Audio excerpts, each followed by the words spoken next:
À une fête réservée aux hommes, je suis tombé sur une serveuse qui ressemblait exactement à ma femme.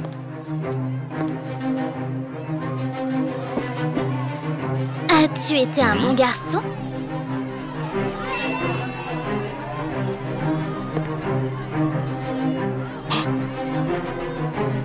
Une minute avant ça, Claire m'a envoyé un texto. Elle m'a dit qu'elle ne comptait pas m'attendre et qu'elle allait se coucher.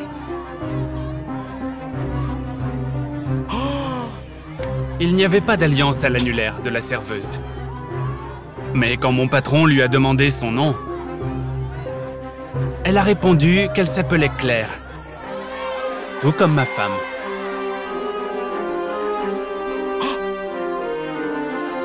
Très enchanté, ma belle. C'est moi le patron ici. Je sens que nous allons beaucoup discuter aujourd'hui. Je n'arrivais pas à croire que ma Claire était capable d'une telle chose. J'ai donc commencé à lui envoyer des messages les uns après les autres. Où es-tu, Claire? Tu es à la maison? Mais elle n'a répondu à aucun d'entre eux.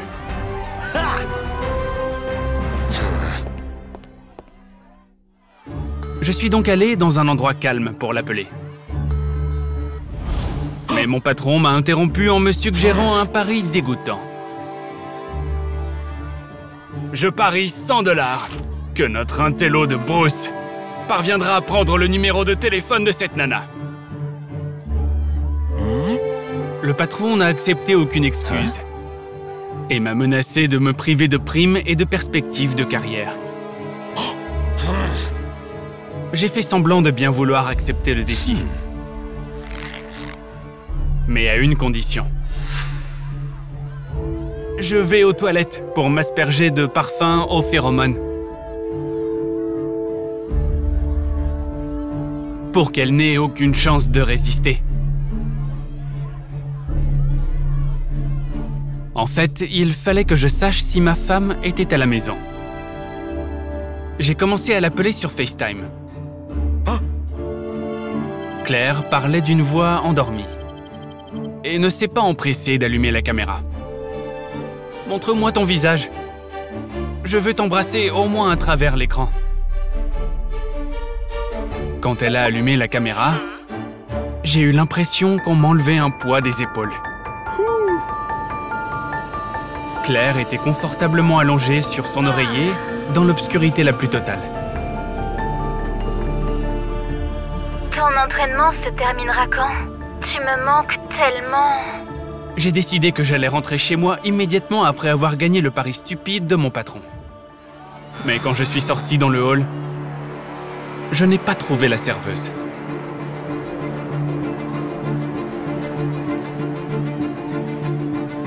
Nous avions pensé que tu as comploté avec elle. Parce que dès que tu es allé aux toilettes, elle s'est éclipsée après toi. Je me suis dirigé vers la porte des toilettes. Et j'ai vu la serveuse sortir de là, avec un gros oreiller sous le bras. Pourquoi la serveuse avait-elle un oreiller pour aller aux toilettes? Je ne savais pas comment aborder la serveuse pour obtenir son numéro de téléphone. Mais heureusement, mon patron a décidé d'annuler le pari. Cette tâche est bien trop facile. Regarde. Même un mort pourrait prendre le numéro de téléphone d'une fille aussi facile. J'ai vu mes collègues jouer au lancer d'olive avec la serveuse. Un jeu où le décolleté de la jeune femme servait de panier.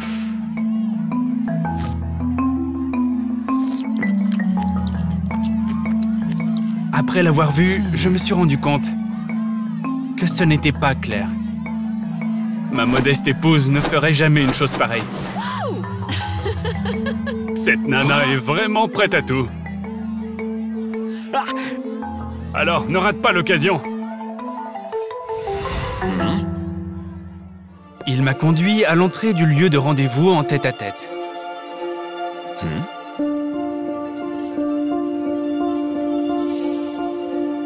Tu me demandes toujours ce qu'il faut pour être promu. Eh bien, Voici la réponse. Il faut trouver une maîtresse. Le patron était convaincu qu'un homme qui ait une liaison travaillerait plus dur pour subvenir aux besoins de sa femme et de sa maîtresse.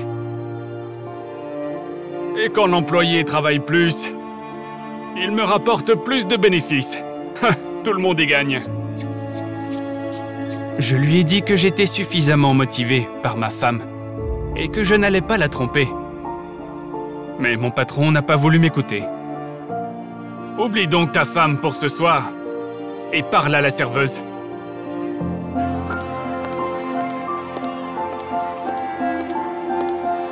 J'ai négocié avec le gérant du bar pour qu'il la laisse sortir plus tôt.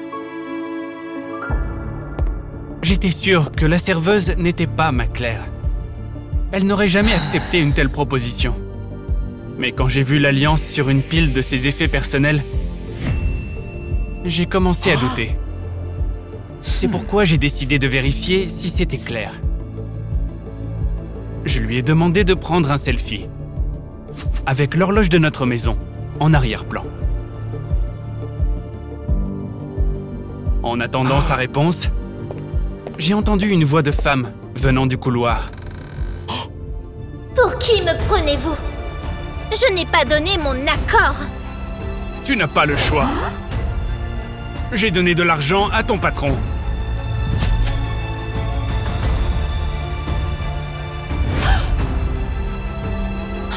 Et pour la première fois, j'ai osé contredire mon patron. Je lui ai demandé de laisser partir cette fille.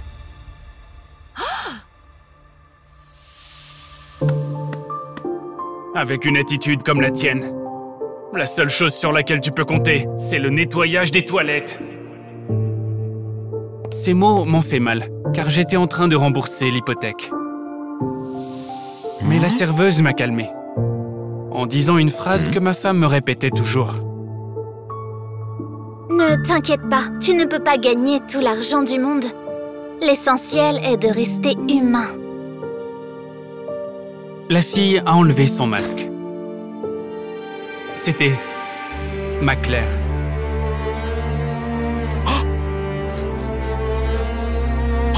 Elle m'a proposé d'aller dans un salon privé pour avoir enfin une conversation ouverte, surtout. Ma femme m'a avoué qu'elle travaillait à temps partiel comme serveuse pour m'aider à rembourser l'hypothèque plus rapidement. J'ai honte d'avouer. Tu avais un travail normal et j'ai dû travailler dans cet endroit horrible. J'ai également été totalement honnête avec Claire. J'ai avoué que mon travail pouvait difficilement être qualifié de normal. Parce qu'au nom de l'évolution de ma carrière, je devais supporter les caprices de mon patron. Je suis désolé de t'avoir menti à propos de la formation de nuit. Je ne savais pas comment te le dire. Claire a proposé de tout oublier et d'en tirer les conclusions.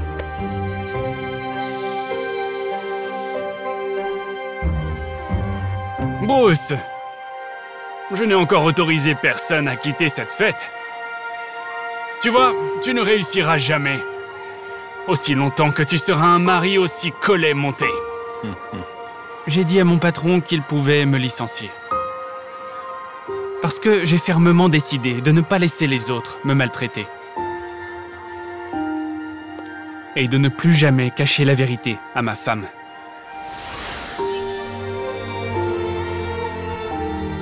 La valeur d'une personne n'est pas déterminée par l'importance de sa fortune, mais par la profondeur de son caractère.